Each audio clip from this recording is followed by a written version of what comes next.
quite often get asked, how do I organize my records? So, you know what? I thought I'd record a video and just kind of go through it. Before we do, I do want to say that I would say 99% of my collection, I've got I'd say about 3,500 records. I'd say 99+% of them I have put onto Discogs into my collection. Now, why have I done this? Because, firstly, I was going out to like secondhand record fairs and Black Gold and Rave Story and all these kind of events. And the problem is that I'd get a load of records and be like, oh, I haven't got that. I'd get home and I'd found that I'd already got half of them in there. So I decided to put them all on there so that I've got a record of every record that I own. So when I am digging deep into the crates, I can think, have I got that? Quick search on the Discogs app. Ah, you idiot. Yeah, you've already got that. Or, oh, actually, no, you do want it. And it's also a good opportunity to kind of sense check how much they're going for on Discogs. If I'm honest, I enjoy crate digging, but I kind of feel like I get a better result from shopping on Discogs just because sellers, by and large, are normally pretty good with their gradings and ratings of their records. Whereas when I've bought stuff at stalls, I've kind of looked at it. It's a bit of an odd light or rubbish light, but anyway, we kind of digress. So that's tip number one. Put your collection onto Discogs. Now, the second thing you want to do is then put your want list onto Discogs as well. Then you've got a full record of what you own and what you want to buy. Right, so let's get into it. So with the records, some are meticulously organised in line with my general OCD organisational malarkey, and some are a little bit haphazard. So I'll just kind of run you through how I'm doing it, and I'd be interested to hear in the comments, how do you organise yours? A bit like the Cadbury's cream egg. How do you eat yours? Okay, all right, where should we start? Oh, that's a bloody good question. All right, so do you know what? I'm going to start here, my little odds and sods one. So this is some dub plates. So actually I kind of started DJing professionally when CDs started coming about. So I've kind of got a handful of dub plates from back in the day, but only probably 5 or so, not that many. I was kind of fortunate enough, although I've got to say the smell of acetate, oh my days. I've said this before, why doesn't someone make aftershave? If they did, I would literally drink it. Then I've got a handful of 7 inches. I've got to be honest with you, I find 7 inches really annoying. 10 inches I love, 12 inches fantastic. I just find 7 inches a bit fiddly. Anyway. This kind of batch here is, believe it or not, it's all Serato time code. So I was kind of big into it for a while, and then I was working for Rain, so we were getting loads of stuff. Serato would send me stuff. I actually got this 20th anniversary box set, which I've not actually opened. If you look at that, it's still sealed. Then I've got a bunch of slip mats, got a ton of slip mats in there. And then my miscellaneous folder, God, I can't even remember what was in here. Oh, look at this. I forgot all about these. I went to a charity shop and there were these shellacs, which I'd never heard of before. They're like kind of super brittle. This one was from donkeys years ago. Anyway, a lot of this stuff here is kind of sort of late 80s, early 90s, mostly kind of sort of hip hop, bit more popular kind of stuff. Sugar Hill Gang, S12. Do you remember the S12? That was a really good label for represses. Gwen McRae, All This Love That I'm Giving, all the good party stuff, because I used to do a night called Patchwork with a few mates of mine back in the day, where it was just a mishmash, a patchwork, if you will, of different music styles. So I bought loads of different stuff. Anyway, so then this one is albums. So this is mostly albums, funnily enough. So I've got a bunch of different stuff in there. I actually bought the colour vinyl Soul to Soul Club Classics Volume 1. Not opened that one. Don't think I will do. And I've got some records that are like from my old man's collection, like Beatles, Let It Be, a bunch of stuff that I got through Night Force, and then there's kind of, you know, just, oh, you remember these old kind of Dreamscape and Slamming vinyl? These were great because when I was kind of filling up my collection, I bought these back in the day when they came out, and they just gave you a load of tunes. The Bello Blanco, drum and bass style, Mannix thing. Anyway, I'm not going to go through all these all one by one, but there's like Prodigy and all kinds of stuff in the album section. So now let's go through the new stuff. So how I've kind of organised this is just generally by year. So I use these great little kind of plastic dividers just right on there. It's actually 2018 and beyond, because this new hardcore jungle stuff, actually, some of this stuff was like 2013, 2014, 2015, Hornchurch Hardcore. So I don't really put those in any particular order, although I do tend to, not in this case, but I do tend to put the ones that I don't play as much more toward the back. But there isn't really rhyme or reason to it other than that. I do like to keep the kind of 10 inches and the 7 inches if I've got them at the front. So this is obviously 2019, 2020. This is all 2021, 2022, 2023. You know, you can see the pattern, right? You know where we're going with this. And then up to 2024. So that's all the kind of new stuff that I've organised by year. These are all the promos that I've been sent that I haven't yet sorted. Because as I say, I don't just chuck them into the into where they go. They need to have they need to be added to my want list. So a lot of this stuff hasn't been added to Discogs yet, but I always put like a little sticker or write the year on it as well, because again, I do like to know what year it's from. I do like to keep it kind of organised. So that's that bit there. Let's kind of go around and look. So the way I kind of use this is all the new stuff that I get. I'm going to do a video each month which also summarises all of the promos that I've been sent. I did one for January, which I got some great feedback for, so I'm going to continue doing those as well. God, there's some great stuff. Literally, I would say 60% of this is Night Force, 30% of it is Vinyl Fanatics, Amen Brother, etc., and some other bits and pieces. Then the box here I generally use for what I'm going to play. So obviously this is a bit thin from the new show, but I will also, if I'm doing like a vinyl special, I'll put them in here. Junk. Well, actually, this is all kind of spare sleeves. I buy these plastic outers, the polyurethane inners that have got the anti-static bit in the middle. So these are all the 12-inch ones. I've also got brand new disco sleeves, and also got 10-inch ones as well. I've also got some other ones here, but I actually found these like super annoying. They're kind of nice and tight and cozy, but taking records in and out quickly when you're DJing is a pain in the butt. Now, why have I got all of those? I'll come to that in a minute, because that's when we get to the gold. The gold. So down here, I have got 1, 2, 3, 4 racks of breakbeat. I did have a ton more of this. When I moved to this place, I ended up giving away for free, like an idiot, about 1,200 records. I just posted on Facebook, said, listen, if you can come and collect it this weekend, it's yours. First up. I think it was Jimmy Breaks that picked them up. So again, there's no real kind of organisation for these. This is all sounding quite sad, really. I bet everyone's thinking, I thought you'd have it organised to the hills. But all break stuff was all quite similar, especially the style that I was playing. So I don't really need to segregate it. I may do at some point, but not this year. So then we get on to, I'm gonna cover the old school stuff last.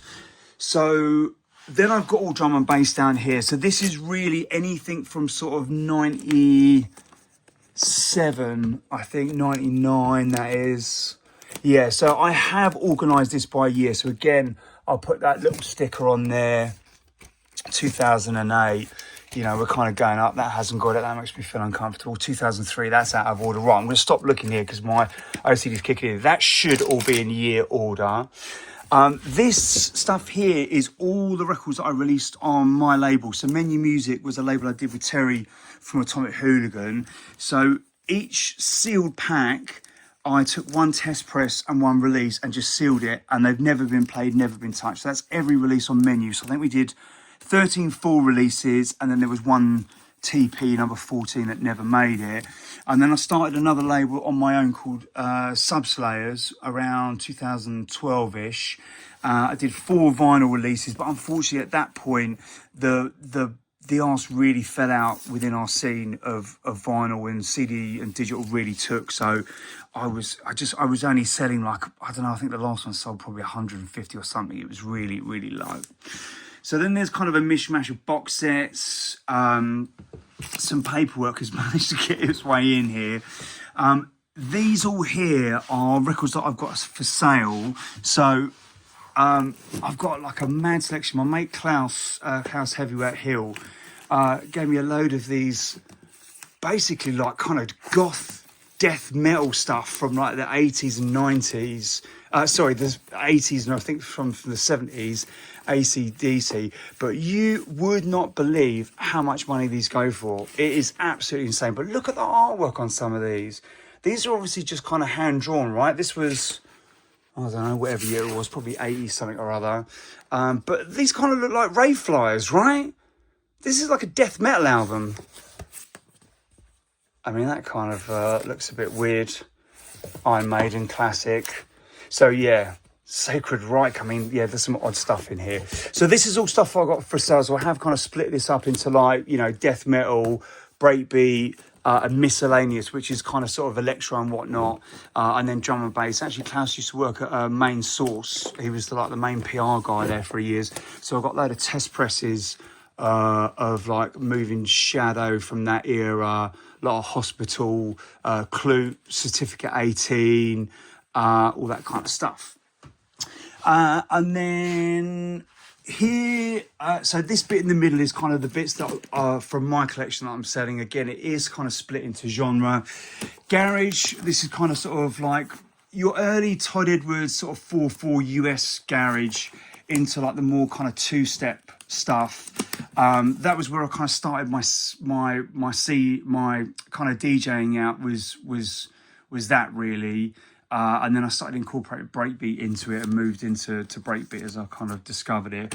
Again, there's no real rhyme or reason because that's actually kind of sort of quite a small section. I sold quite a lot of that, probably like 3 times that, maybe 4 times that. Then I've got house, but I'll start from classic house. So again, I've kind of sectioned them all up here. So this is all organised by year. So it goes 87, 88, 89. Again, I'm not going to count up numbers. You'll know how to count. And so the classic stuff I've kind of said goes up to like 92, 93. And then I've got a bunch of sort of late 90s house stuff. I say a bunch. There's probably like, I don't know, 30 records or whatever there. So there's not that much. But, right. Let's get into the juicy stuff. So, this is all hardcore stuff. So I've kind of got a small section of kind of sort of 90 and beyond or previous to it. So the Bee Scientists, you know, again, I'm not going to go through all the records, but you'll notice that there's a different lot of love that goes in with these records. So every single, bar a handful of my old school, like anything from 90 to like 96, all has got this kind of sleeve. I've written obviously the year on it. I've tried not to put it on the actual label, but I also wrote the BPM, and I used to be super precious about this. And the reason why I did this, especially for 92 stuff, 92 started at like 128, 130 BPM, and then, you know, Noise Factory was up at like 172 by the end of it. So I just wanted to kind of segregate it all. Now, these records have all been properly cleaned. Now, I'm going to do a separate video on how I clean my records because I've gone through a bunch of different ways and I'm hoping that you'll find it quite useful. But every single secondhand record that I've got, bar a handful, they would have been cleaned properly and put in a new sleeve, protected, and stored away and catered with love. So then I've got my 91 stuff here.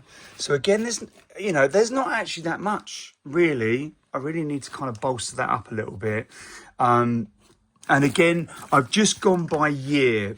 I don't organise it by label. I don't do it by artist. I think because I wouldn't say I often dip into it, but it feels regularly enough that I kind of want to take a chunk of stuff out. And I've kind of got a bit of a system that if I pull out, it's like, I don't know, 50 records, 30 records to play for like a tribute set, then I'll generally put them to the back somewhere so that I know the ones at the front I haven't played. So it helps me kind of go, well, I'm just going to do like a 91 set of stuff that I haven't played that often. Then we get into 92. So again, the stuff at the end is stuff that I kind of don't really play that often. Now, so that's all 92. 1, 2, 3, 4. 4 all together. So again, I've done this. I kind of put all the track names up there. I generally write the ones that I really like on there. I'll sometimes put the track list, sometimes not. I'll put the year on there, and you can see this is 21 RP, so that stands for 2021 repress. The next thing I'm really thinking about with 92 stuff, and I do this with my digital collection, and again, I'm going to do a separate video on how I organise my digital, because I do get people asking me about that and how to prepare for a set. What I'm probably going to do is do it as in like sort of pre 145-ish BPM. So that would be kind of what I would consider early to mid 92 stuff. And then anything above 145-ish, which again, I would consider to be like late summer to end of year 92. But I haven't done that yet. I am also thinking about kind of doing sticker system, like if there's like a techno mix on it. But again, I've not kind of delved in too deep into that. So 93 is where I kind of segregate stuff a little bit more. So I've got 93 hardcore. Again, it's all just in as it's in. I don't put them in any specific order of alphabetical or what have you. It's 93 hardcore. So this is stuff, now everyone's kind of got their own interpretation of what that means. But for me, this is kind of sort of breakbeat hardcore. So if it had kind of pianos, it's kind of uplifting. Even some of the kind of tougher edge stuff, if it didn't have a jungle or dark side vibe, then it kind of goes into 93 hardcore. Then the next section of that is 1993 Dark Side. So this is all for me, basically anything that like Ratty, Tango was playing, Two Dark Troopers, Darkcore. I'll just put a few random ones out. Black Steel Part 2. Again, that kind of could be hardcore because it's got the sort of uplifting vocal, but I've not put it in there. Chilled Out and Vexed. What else have we got? Dark Secrets, Wish Doctor remix. So you start seeing it's that kind of, I Got You, Easy Boy, Dark Horse Records, Further Intrigue, etc. So then there's 93 Dark Side. So the last part that I've got for 93 is 93 Jungle. It's not like some of them are all nicely typed out and some of them are written. Again, that really bugs me, but that's a problem for another day. So, okay. So, for example, right, Omni Trio, Renegade Snares, Take Me Up. Some might consider that hardcore. I consider it jungle. It could be both. I don't really care. I'd never stand and argue with anyone about it. It is what it is, right? So I've just kind of put that in there. Champion Sound, Mr. Logic. Again, that's probably bordering sort of hardcore stuff. Some of the stuff is like really obvious jungle. Dirty Games, Cat Got Your Tongue. Dope Traveling, that's probably kind of ish Dark Side, maybe hardcore. Dark Stranger, MB. These are all the tracks that I consider personally as jungle. My advice to you is that don't get too hit up by it. If you think it's this, then fine. It doesn't matter. No one's going to come around and judge you about it. Just organise it however the hell you want, right? So then, so 93 is the one that I kind of split up. 93 jungle, 93 dark side, 93 hardcore. 94, we then get into, skipped one. 94 hardcore. So this is where the division or the difference between hardcore and jungle becomes more obvious, right? They're both kind of creeping up in tempo, 155, 160, 165. But again, same ethos really. This is stuff that's kind of got pianos and vocals. There's still like mad tough beats and what have you, but there's definitely more of an uplifting vibe going on. And then jungle, again, you know, this becomes a little bit more obvious, like cold fresh air. Again, some might say that's hardcore. Think, blah, blah, blah. We've got Rogue Unit. So, and then nice little selection of 10 inches. Interesting fact, I do not have a single 10 inch from 1992. I got one from every other year, not that one. So again, that's all the 94 stuff that's in there. And then in the 94 hardcore, by the way, I did put the 95 stuff in there as well, just because I've only got a handful of bits from 95. 95 for me was where I kind of fell out of love with the hardcore sound, because it was getting a bit too stompy for me and getting a bit too cheesy. Don't get me wrong, I do like some of the cheesy stuff, but I like more uplifting, not cheesy. So the latter part of my collection, you know, 94 jungle, then was 95 jungle. So it's all very straightforward, what's what by this point. And then 96. So there you go. I think that is everything. That's the whole lot. So I've also got up here all my tape packs, which I do want to do something with. I do want to kind of put them on display somewhere, because I've got a bunch of great tape packs there. And then also over here, I've got a ton of CDs.